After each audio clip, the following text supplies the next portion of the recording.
I'm paying for my boyfriend's daughter's tuition, but she left my kids stranded on the freeway. It was a typical Wednesday evening at the local community center where our daughters attended dance class. The room buzzed with the latest pop hits, a backdrop to the flurry of leotards and ballet shoes. Amidst the chaos of parents chatting and kids practicing their steps, I first noticed Tom. He was hard to miss, really. Tall, with a friendly smile that seemed permanently etched on his face. He was watching his daughter Sarah, a 17-year-old with the same easy grin. My daughter, Emily, who's 16, had been coming here for years. I'd usually drop her off and head back to pick her up after class, but that day, I decided to stay. I found a spot on the bleachers, right where I got a clear view of the dance floor. I was trying to figure out a problem at work in my head, half watching the dance routines, when Tom sat next to me. "Tough routine they're learning today, huh?" he commented, nodding toward the girls. We struck up a conversation, mostly small talk about our kids and how they were handling school. It turned out we had a lot in common. Both of us were single parents. Me, divorced for 5 years from a man who turned out to be less than reliable, and Tom, a widower who lost his wife to illness 3 years back. There was a kind of ease in talking to him, probably because we both understood the trials of raising a teenager alone. As weeks turned into months, our casual chats became a routine. We'd share coffee after dance class, sometimes even dinner with the kids. I learned that Tom worked in IT and had flexible hours, which allowed him to spend a lot of time with Sarah. Meanwhile, I was juggling my job at a marketing firm with being a mom, which meant lots of late nights and even more takeout dinners. One chilly evening in November, over cups of steaming hot chocolate, Tom brought up the idea of moving in together. "It might be good for the girls," he suggested. "They seem to get along, and it could be easier on us too, financially speaking." I was taken aback at first.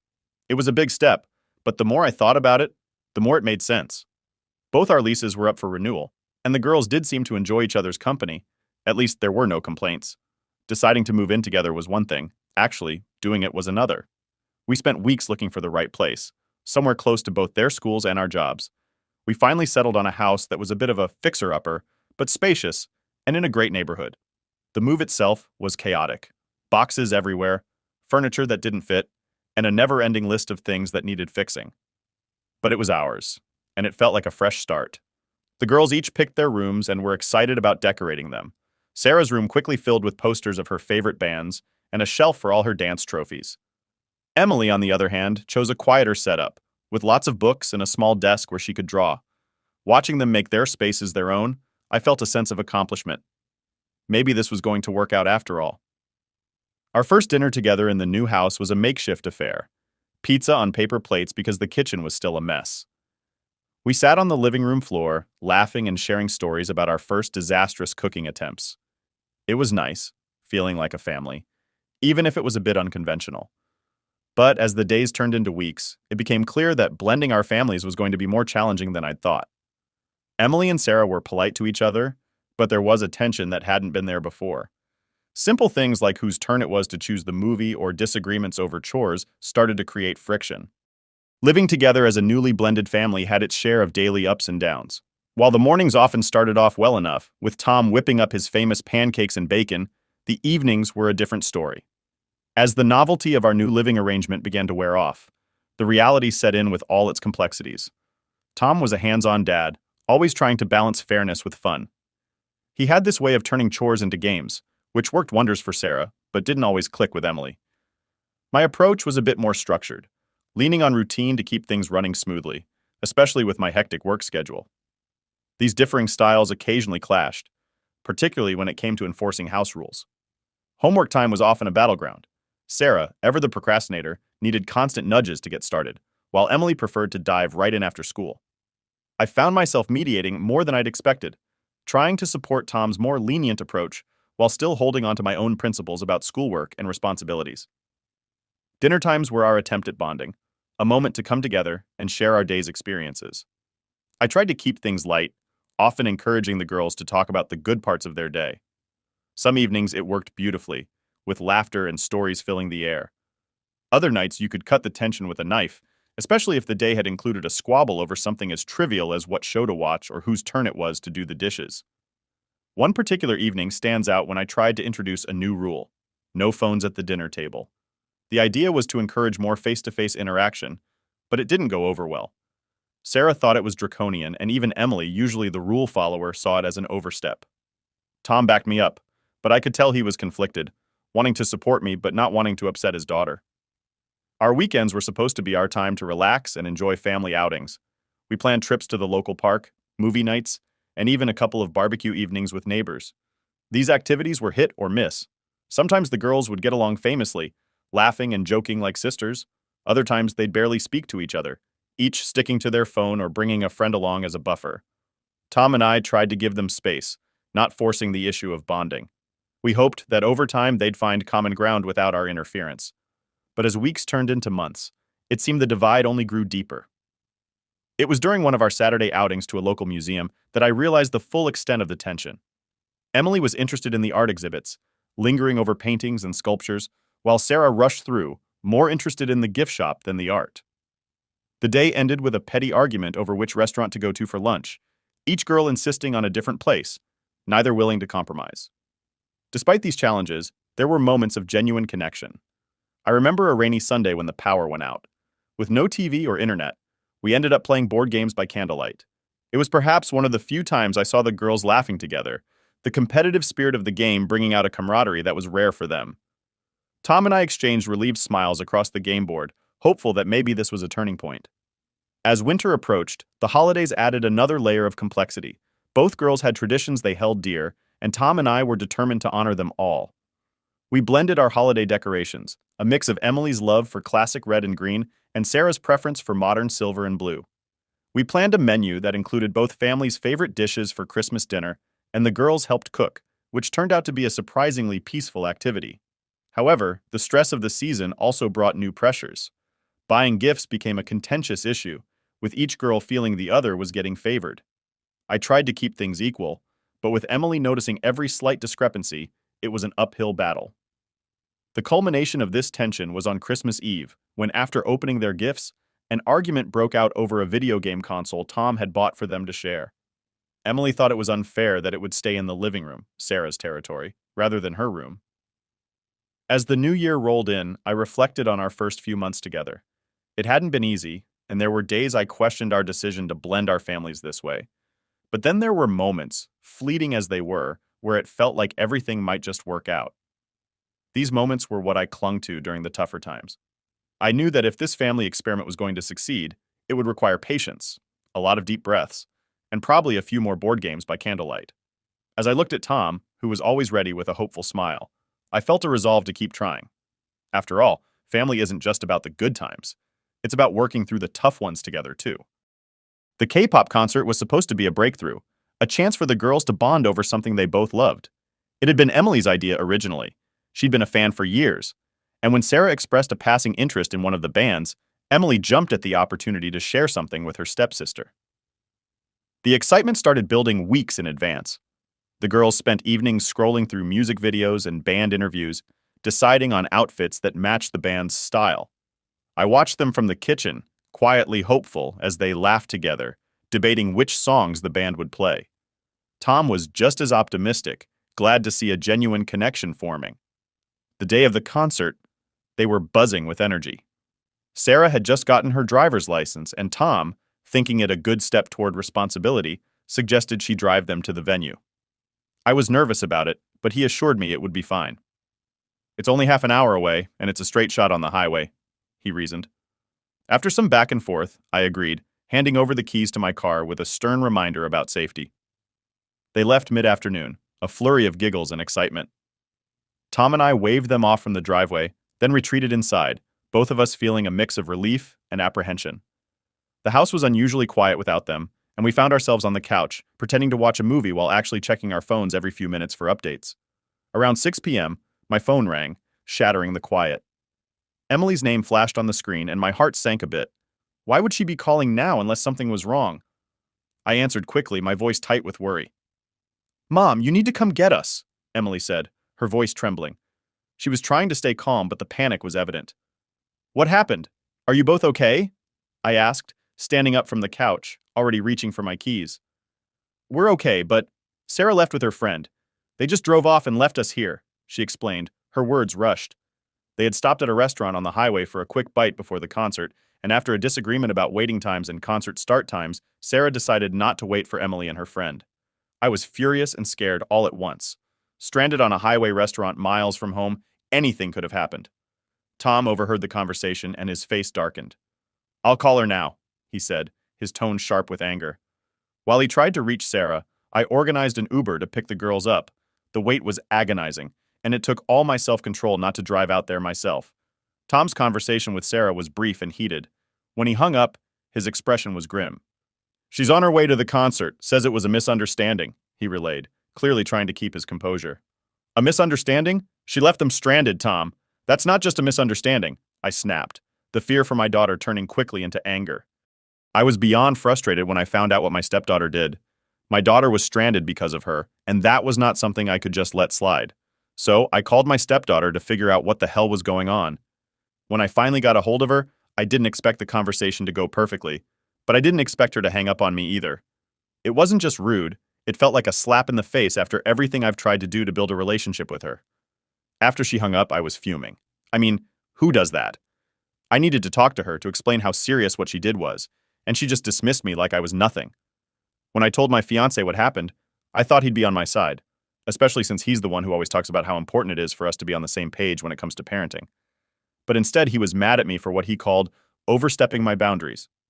According to him, I was out of line for trying to parent his daughter, and that's why she reacted the way she did.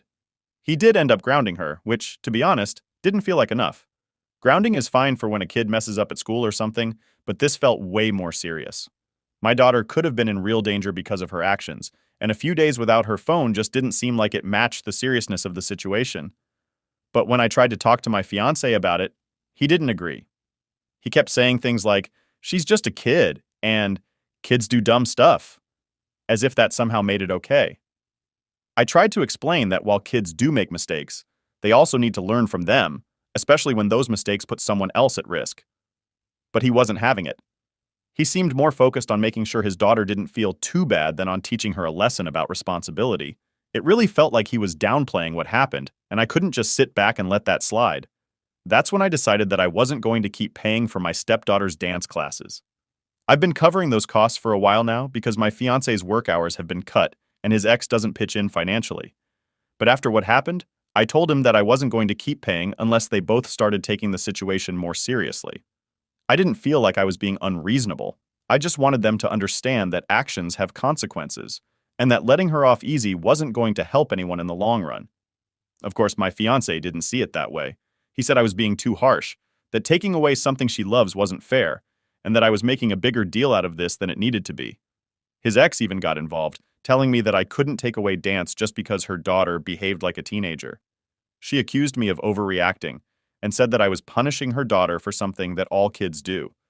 It's like no one else could see how serious this was.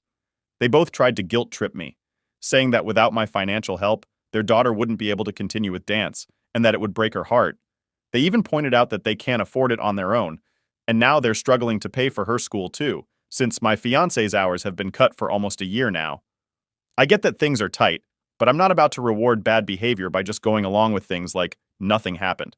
But here's the thing, I don't think it's cruel to expect some level of accountability. It's not like I'm saying she can never dance again, just that she needs to understand the severity of what she did before she goes back to something she loves. Right now, it feels like they're all just brushing this off, and I'm the only one who's seeing how serious this could have been. My daughter's safety was put at risk, and that's not something I can just ignore. My fiancé keeps saying that grounding her is enough, and that I need to back off and let him handle it. But I'm not sure he's handling it at all. If grounding her was actually teaching her something, maybe I'd feel differently. But right now it just seems like a slap on the wrist. And the more they argue with me about this, the more I feel like they're missing the point entirely. So now I'm stuck in this awkward position where I feel like the bad guy. His ex is mad at me, my fiancé is frustrated, and my stepdaughter probably hates me right now. But I'm standing my ground because I don't want to send the message that what she did is okay. If that makes me the asshole, then so be it. But I'd rather be the asshole who stood up for my daughter's safety than the one who just let this all slide. What really bothers me is that this is making me question everything. Am I being too harsh? Should I just let this go? Or am I right to want some real consequences for what happened? It's hard to know where the line is sometimes, especially when you're not the biological parent.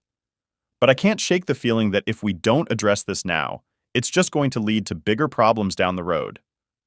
I want to be supportive of my fiancé and his daughter, but not at the expense of my own daughter's well-being.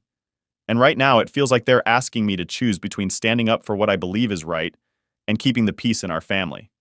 It's a tough spot to be in, and I'm not sure what the best move is. But one thing I do know is that I can't just pretend like everything is fine when it's not. Update 1. So I just found out some more information that kind of adds a new layer to this whole mess. Turns out part of the reason this situation even happened is because my daughter's friend is the ex-girlfriend of my stepdaughter's friend's current boyfriend. Yeah, it's as complicated as it sounds, and apparently there's been some drama and tension between them because of that. I guess there's been some quarreling and high school drama going on, and that might have fueled what my stepdaughter did. But honestly, I'm not sure if that really changes anything for me. Like, I get that teenagers can get caught up in their feelings and act out, but I still can't shake the feeling that what my stepdaughter did was completely out of line. Here's the thing. Even if there was drama, and even if my stepdaughter felt like she needed to take her friend's side or whatever, it doesn't justify putting my daughter in a potentially dangerous situation. I mean, that's what this all boils down to for me. We're not just talking about some petty argument or a bit of name-calling. We're talking about a decision that could have had real consequences. And that's why I'm still so upset. I've been going over this in my head since I found out, trying to figure out if maybe I'm being too harsh or if I'm missing something here. But the more I think about it, the more I feel like my stepdaughter needs to understand that what she did wasn't just teenage stuff. It was irresponsible and reckless. And if we just brush it off as normal high school drama, what kind of message does that send? I also get that there's a lot of pressure on kids these days, and that relationships can feel like the end-all be-all when you're a teenager. But that's exactly why it's so important for her to learn now that there are certain lines you just don't cross no matter what drama's going on. My daughter shouldn't have been dragged into this mess just because of some stupid feud between her friend and my stepdaughter's friend's boyfriend's ex. It's just ridiculous. My fiancé, though, seems to think this new information somehow makes everything less serious. He's still stuck on the whole kids do dumb stuff angle and thinks that now that we know the backstory, we should cut my stepdaughter some slack. He said more than once that she was just trying to be a good friend and that her intentions weren't bad. But intentions don't really matter to me in this case. Actions do. And her actions were completely out of line. I'm not saying she's a bad kid or that she doesn't deserve to have friends or anything like that, but she does need to understand that her actions have consequences, and those consequences don't just disappear because there's some teenage drama involved. If anything, this should be a wake-up call for her to realize that she needs to think before she acts, especially when other people's safety is on the line. Now, I'm even more convinced that grounding her isn't enough. If anything, it feels like we're giving her a free pass to keep acting out whenever she feels like it, as long as she thinks she's doing it for a friend. And that's just not okay with me. My fiancé keeps telling me that I need to back off and let him handle it, but I'm finding it harder and harder to just stand by and watch while he lets her off the hook. I'm also worried about the message this is sending to my daughter. She's the one who got caught in the middle of this whole mess, and now it feels like her feelings and safety are being overlooked because of some teenage drama that she had nothing to do with. I don't want her to feel like her well-being is less important than keeping the peace with my stepdaughter. That's not fair to her, and it's not something I'm willing to accept. At this point, I've decided that I'm not going to change my stance on the dance classes. I know my fiancé and his ex are going to be mad, but I feel like this is the only way to make it clear that what happened wasn't okay. I'm not doing this to be cruel or to punish my stepdaughter for the sake of it. I'm doing it because I feel like it's the only way to make sure she understands how serious this is.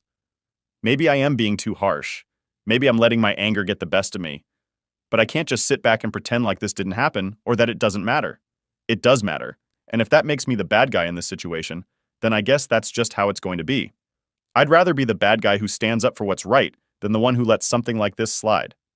I'm still going to support my fiancé and his daughter in other ways, but I'm drawing the line here. Until they both start taking this more seriously, I'm not going to pay for dance classes, and I'm not going to apologize for that. I hope they'll come around and see where I'm coming from, but if they don't, I'll just have to deal with that. At the end of the day, I know I'm doing what I think is right, even if it's not the easy thing to do. And I'm okay with that. I just hope that in the long run, this helps my stepdaughter realize that her actions have real consequences and that she can't just brush things off because there's drama involved. That's a lesson she needs to learn now, before she makes an even bigger mistake later on.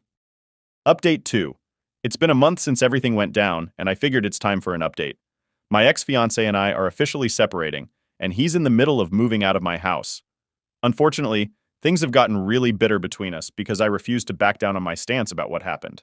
I didn't change my decision to stop paying for my stepdaughter's dance classes, and that seemed to be the final straw for him. The more I stood my ground, the more hostile he became.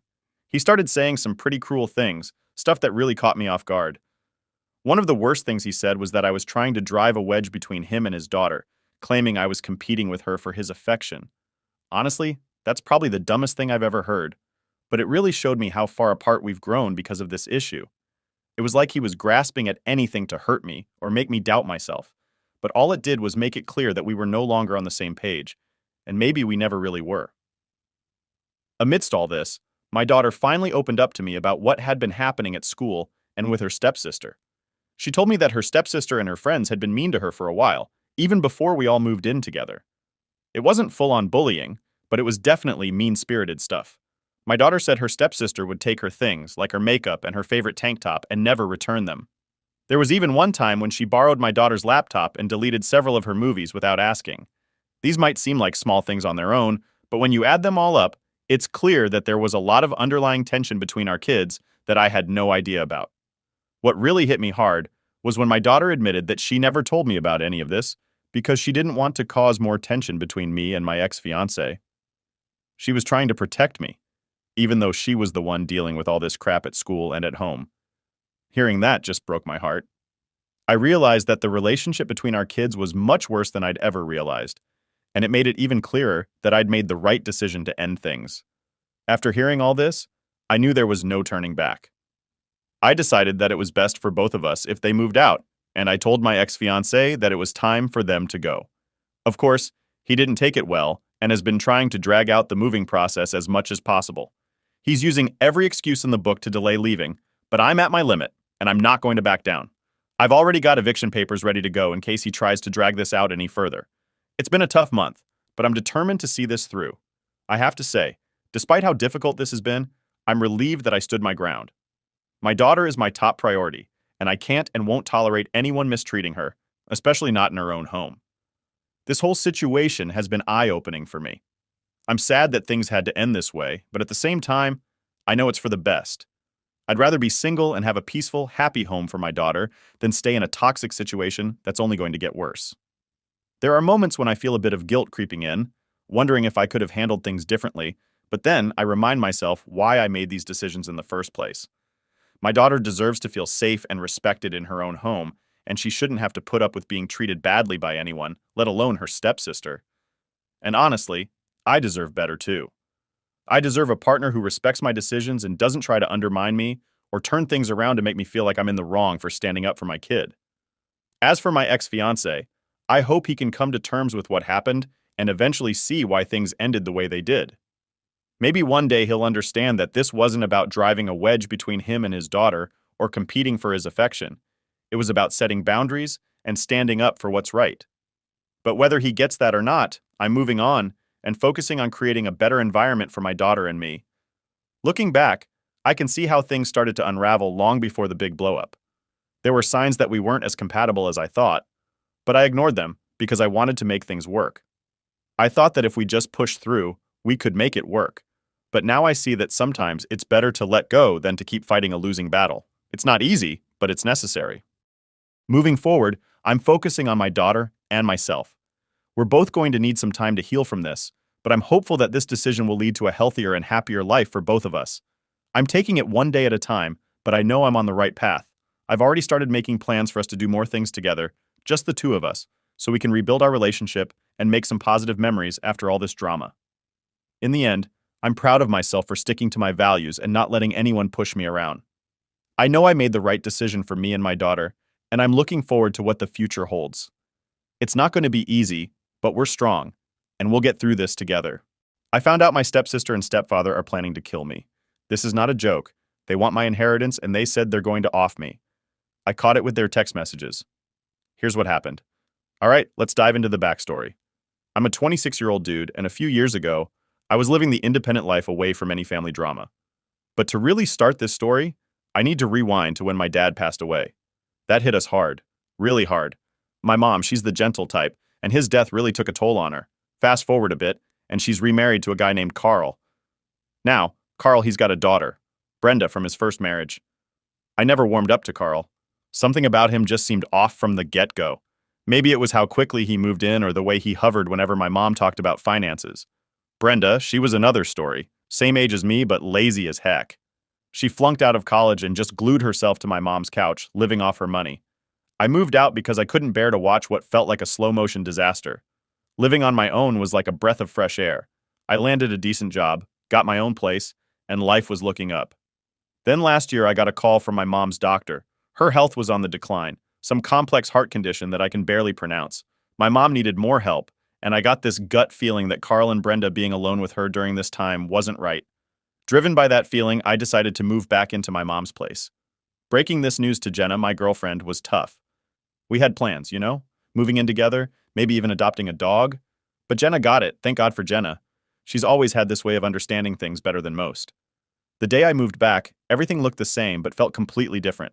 Carl was all charm, laying it thick with Buddy and Son every chance he got. Brenda barely acknowledged me, just a nod here and there like the world owed her something. I settled back into my old room, surprisingly untouched, except for a bit of dust. Seems like Carl wasn't big on cleaning unless it involved cleaning out my mom's bank account. I laid low the first few days, just watching their routines. Brenda was a permanent fixture in front of the TV, controller in hand, only moving to eat or sleep. Carl was out a lot, hitting the golf course or brunch with buddies he never mentioned before. Seeing my mom so fragile, man, it was tough. We talked a lot about the old days, about Dad. I steered clear of bringing up Carl or Brenda because every time I did, she'd just sigh and switch topics. Their spending habits were another red flag. Carl sported new golf clubs almost weekly, and Brenda's tech gadgets were always the latest model. They weren't exactly discreet about enjoying the perks of my mom's pension. I started monitoring the finances more closely, just to make sure my mom wasn't being completely taken for a ride. A couple of weeks in, I hired a nurse. Carl's choice of caregiver was about as useful as a chocolate fire guard, so I found Nora, someone with solid credentials who came highly recommended. Carl didn't like that, gave me an earful about how unnecessary it was, but I didn't budge. My mom needed real care, and I was going to make sure she got it. Balancing work and home life turned into a juggling act, but my boss was flexible. Nora was a lifesaver, keeping me updated on my mom's health and managing her meds professionally. It eased my mind a bit, having her around. Then one night I decided it was time to set up a camera in my room. Not that I'm paranoid, but trust was in short supply. It was just a small security camera, hidden away on a shelf. I figured it was more for my peace of mind than anything else. Boy, was I wrong. Little things started to seem out of place. A moved document here, a shifted folder there, nothing huge but enough to raise questions. Then checking the camera footage one evening, I caught them. Carl and Brenda sneaking into my room, searching through my stuff. They looked particularly interested in paperwork, likely about the will or power of attorney. My mom had mentioned wanting to make sure I was taken care of, and it seemed Carl and Brenda had gotten wind of that and were not pleased. I kept the camera rolling, collecting more evidence every day. They were plotting, all right, but exactly what? I wasn't sure yet. All I knew was that I had to protect my mom and myself. I wasn't about to let them win, not under my watch. So, I've been back home for about a month now, and let me tell you, it feels like walking on eggshells. Every day something new pops up that just doesn't sit right with me. Carl and Brenda, they've got this routine down pat. He's out playing golf or meeting up with his so-called buddies. And she's usually locked in her room or shopping online with mom's credit card like it's going out of style. One morning, I was making coffee when I overheard Carl on the phone in the next room. He was speaking in hushed tones, which is unusual for him because he's typically loud enough that you can hear him without even trying. I couldn't catch the whole conversation, but it was something about property and money. Red flags went up all over the place for me. Later that day, when I was supposed to be at work, I stayed back, claiming I had a teleconference. I wanted to see what they'd do when they thought I wasn't around. Brenda slinked out of her room with this smug look on her face and joined Carl in the living room. They didn't notice me peeking from the hallway, started talking about securing their future and how they needed to handle the situation. I couldn't believe it. They were plotting right there in the open. I knew I needed to keep a closer eye on them, so I set up a couple more cameras in the common areas, one in the living room and another in the dining area. I'm no tech wizard, but Jenna helped me get them set up over the weekend. She was worried sick, but she knew as well as I did that we needed evidence if we were going to protect Mom. Things got weirder the following week. Mom had a good day, one of those when she's almost her old self. We spent some time in the garden, and she talked about Dad and the trips they used to take. I saw Carl watching us from the window, and he didn't look pleased. It's like he hated seeing her happy or something. That night, I reviewed the new camera footage and saw Carl entering Mom's office, a place he usually had no business being. He was rifling through her papers, probably looking for financial documents or the will. I decided it was time to confront Mom about the situation. It was a tough conversation, man. I didn't want to stress her out, but she needed to know. I told her about Carl and Brenda, about the cameras, and what I suspected. Mom was quiet for a long time. Then she just nodded and said she'd been feeling uneasy too, but was too afraid to say anything. She asked me to handle it, to make sure everything was okay. It broke my heart to see her like this, trusting me to fix a mess in her own house. The next day, I took a day off and followed Carl. I know, sounds like some spy movie stuff, but I had to know what he was up to. He met up with a couple of shady-looking characters at a golf club. I couldn't get close enough to hear, but I took some photos. It looked serious. When I got back home, I checked Brenda's room while she was out. Found receipts for stuff she bought with Mom's money. Expensive stuff. Way beyond normal. That evening, I tried to get more info out of Carl casually. Just some small talk about his day. He brushed me off, said he was busy and had things to take care of. Brenda was watching TV, smirking like she knew something I didn't. It was infuriating. A few days later, things came to a head. I got a call from the bank. There had been some large transactions from Mom's account, transactions neither Mom nor I had authorized. I confronted Carl with the evidence. He tried to brush it off, saying he was managing her finances and it was all under control. But I saw right through him. I told him I had set up a meeting with the bank and our lawyer to go over everything. Carl's face went white. He tried to argue, but I was firm. Told him this wasn't up for discussion. Brenda heard the commotion and came down asking what was going on. When I told her, she flipped out, saying I had no right to interfere, but I stood my ground. Mom watched all this from the doorway, and I could tell she was scared, but also relieved that someone was finally standing up to them. That night, I couldn't sleep. I kept replaying everything in my mind, wondering if I was doing the right thing. Jenna called, and we talked for hours. She kept saying I was doing what was necessary, protecting Mom when she couldn't protect herself. It helped, hearing that. The next day, Brenda tried to sweet-talk Mom, probably trying to sway her before the meeting.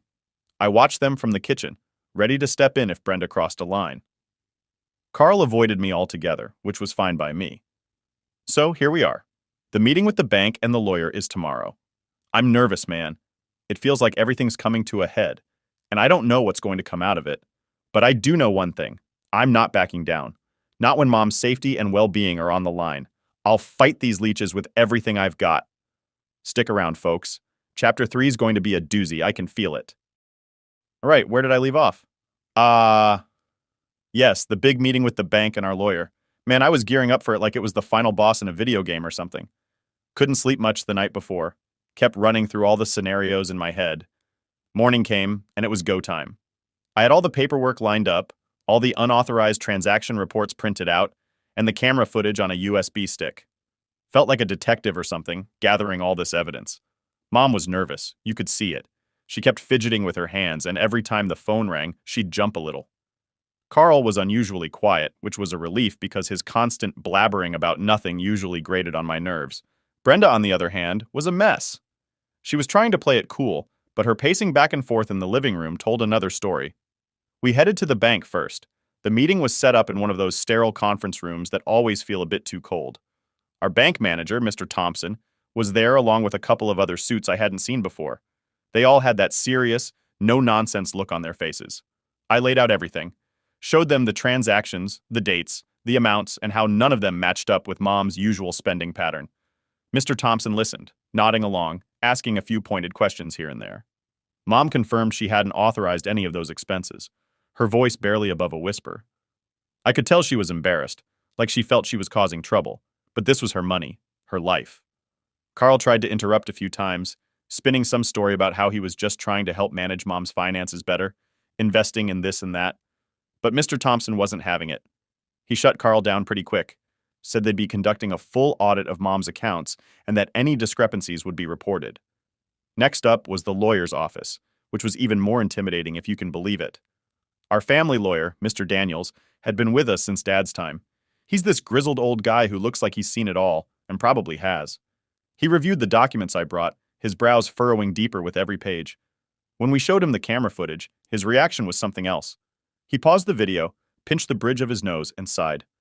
"This is serious," he said, looking up at Mom. "We might be looking at charges of financial abuse and fraud." Mom just nodded, tears in her eyes. She knew this was serious, but hearing it said out loud by someone like Mr. Daniels made it all too real. We discussed our next steps. Mr. Daniels suggested we change all of Mom's account passwords and security settings. He also recommended setting up a new will, one that would be airtight against any more of Carl and Brenda's shenanigans.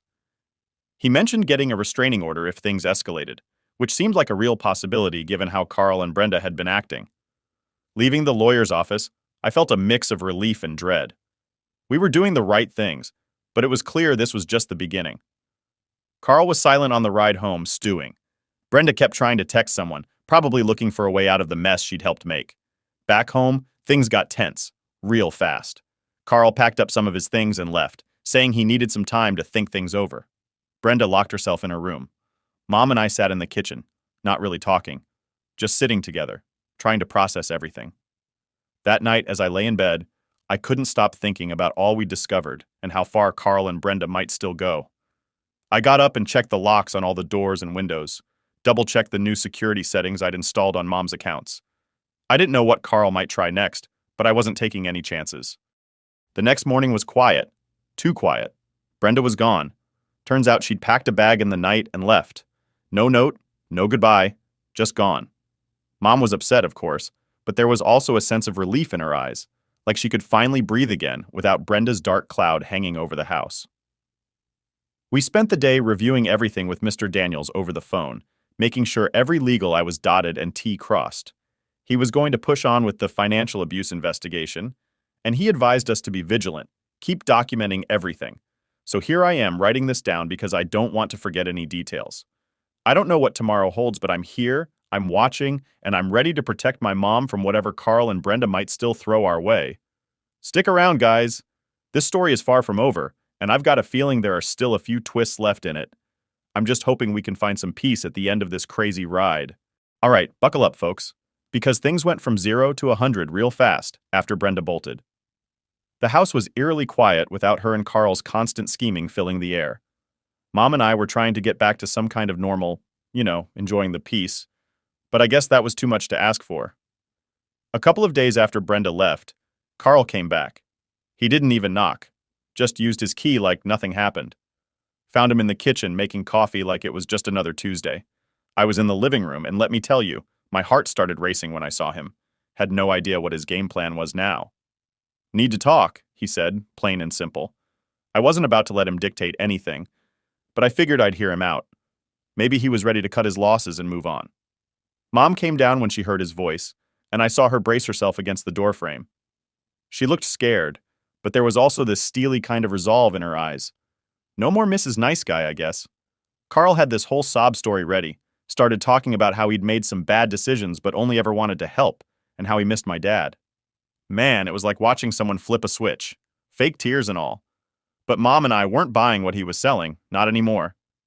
I asked him straight up, "What about the money, Carl, and sneaking around looking for the will?" He tried to brush it off, said he was just trying to be proactive about finances, that he thought he was doing the right thing. But I cut him off, showed him the printouts of the bank statements again, and this time I had the transaction times and locations. Proof that he was lying. It got heated. Carl's facade started to crack, and his real agenda came out. He admitted he'd been trying to secure his and Brenda's future because he was worried about being left with nothing when Mom passed. The gall of this guy, talking about Mom like she was just a stepping stone to his comfort. Mom lost it. She told him she'd been too blind, too trusting because he'd been her connection to my dad, her late husband, someone she loved dearly. Hearing that broke my heart, guys.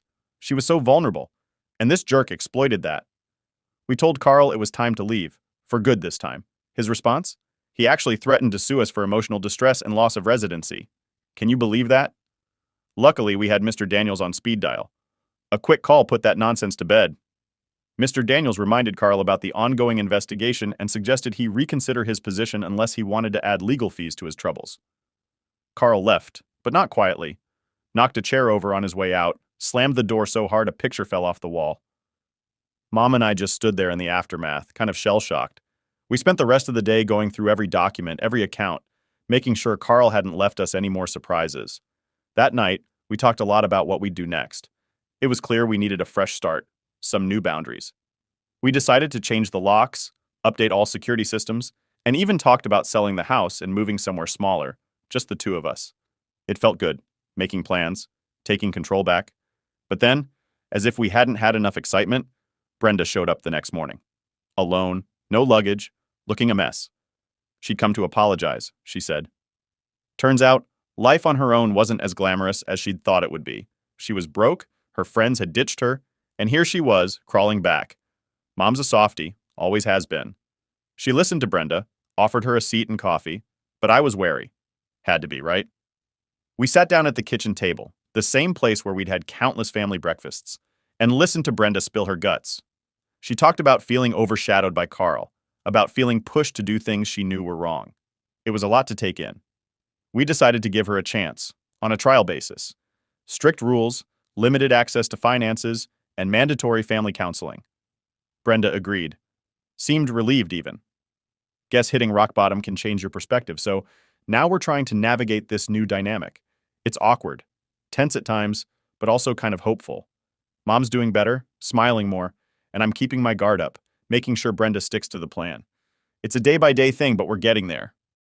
Things had been somewhat calm at home after Carl's last visit, the one where he'd dropped off those bewildering documents. We had just begun to piece together a semblance of normalcy when Brenda asked for a family meeting one evening after dinner. The atmosphere was immediately tense. Her serious tone and uneasy glances suggested that this wasn't just about any household matter. We all settled in the living room, the air thick with anticipation. Brenda took a deep breath, her hands nervously fidgeting in her lap. "I've been doing a lot of thinking," she started, avoiding eye contact. "And there's something I need to tell you all. It's about Dad, about Carl." Mom and I exchanged a worried look. We had been through so much already. The thought of more hidden secrets was exhausting. Brenda continued, her voice shaky. "Dad, he had plans. Plans that involved me. He wanted me to help him get rid of you," she said, her eyes now meeting mine, filled with remorse. "He thought if you were out of the picture, somehow, he could manipulate Mom into changing her will, leaving everything to him." The room went silent. It was one thing to suspect Carl of financial deceit and manipulation, but to hear that he'd stooped so low as to consider something as heinous as harming me to gain access to Mom's wealth was chilling. Mom's face drained of color. "Oh, Brenda," she whispered, her voice a mix of sadness and disbelief. "I didn't go along with it, I swear," Brenda rushed to add, her words tumbling out in her urgency to explain. "I told him no, that I wouldn't be part of any plan like that. That's part of why I left suddenly that day. I couldn't bear it, being part of his schemes, watching how he treated everyone." Brenda's confession seemed to unburden her somewhat, but the rest of us were left reeling. I felt a mix of anger and relief. Anger that Carl could even conceive of such a plan, and relief that Brenda had the conscience to reject it. "We need to be careful," I said finally, breaking the heavy silence. "Carl is desperate, and desperate people are dangerous." Mom nodded, a determined look settling over her features. "We will be," she assured, her voice stronger now. "We'll handle this together, as a family." We spent the rest of the evening discussing our next steps. It was clear that we needed to tighten our security measures and remain vigilant. Brenda's willingness to come clean about Carl's intentions was a grim reminder of the lengths he might go to. The next day, we called Mr. Daniels, our lawyer, and updated him on Brenda's revelations. He advised us to document everything and consider additional legal protections. We also contacted the local police to inform them of the potential threat, just to be on the safe side. They promised to keep an extra watch on our property and advised us on further safety measures we could take. Despite the turmoil, there was a silver lining in seeing Brenda fully turn her back on Carl's manipulations. She was making real efforts to mend her ways and rebuild her relationship with Mom and me. Her confession, while disturbing, had brought us closer. It tore down the last of the walls she had built around herself. As days turned into weeks, our home began to feel secure once more, fortified not just by alarms and locks, but by the renewed trust and unity among us. Brenda enrolled in some community college classes, focusing on her future, determined to prove that she was more than Carl's daughter. The days following Brenda's harrowing confession about Carl's intentions felt like a whirlwind. Everything accelerated quickly once we decided to involve the authorities more deeply. Brenda, carrying the weight of her knowledge, was determined to see justice served, not just for her own redemption, but for the safety and security of our family, especially Mom. After gathering ourselves and ensuring every detail of Brenda's testimony was meticulously documented, we contacted the local police department. The urgency of the situation was palpable as we drove to the station, the silence in the car filled with a mix of anxiety and resolve. Brenda was quiet, but her determination was evident. She was ready to face whatever came next. At the police station, Brenda took a deep breath and relayed her entire story to the officers. She explained how Carl had planned to manipulate and potentially harm me to gain unrestricted access to Mom's finances. The officers listened intently, their expressions a mix of shock and seriousness as they took notes. It was clear that the gravity of her revelations was not lost on them. The police acted swiftly. With Brenda's detailed account and the evidence we had collected over the months, financial records, Carl's erratic behaviors, and threats, the case against him solidified rapidly. They coordinated with our lawyer, Mr. Daniels, who provided additional legal documentation and testimony that corroborated Brenda's claims. Within days, an arrest warrant was issued for Carl. The police caught him at his residence without incident. He seemed resigned, perhaps finally understanding the severity of his actions and the inevitability of facing consequences. News of his arrest spread quickly in our community, a mix of disbelief and relief palpable among those who knew our family. Carl's subsequent trial was a culmination of all the efforts and truths we had painstakingly gathered. Brenda was called to testify, and despite the high emotions of seeing Carl again, she stood strong. Her voice didn't waver as she recounted the manipulation and threats, her testimony painting a clear picture of Carl's manipulative nature and malicious intent. The evidence against Carl was overwhelming. Between the financial discrepancies, Brenda's testimony, and additional corroborations from other investigations, the case was ironclad. The courtroom was tense as the jury returned with their verdict, guilty on multiple counts of fraud, attempted extortion, and endangerment. Carl was sentenced to a substantial term in prison, reflecting the seriousness of his crimes against our family. The judge's words were stern as he addressed Carl, condemning his actions and the betrayal of trust that had endangered the lives and well-being of a family that had once welcomed him. The relief in the courtroom was palpable as the gavel fell. Mom held my hand tightly, tears of relief and a bit of sorrow in her eyes. It was over, at least the legal battle. Brenda exhaled deeply, a visible weight lifted from her shoulders. In the days that followed, our family began the slow process of healing. The house felt safer, lighter, as if Carl's presence had been a shadow that was finally gone. Mom started to smile more, her laughter returning in bursts that filled the rooms with warmth. Brenda, now more a sister than ever, was integral to our healing process. Her honesty and bravery had not just helped incarcerate Carl, but had mended bridges within our family. We all understood that while the legal proceedings were over, the emotional recovery was just beginning. But there was a newfound strength among us, a unity that Carl's actions had unwittingly forged.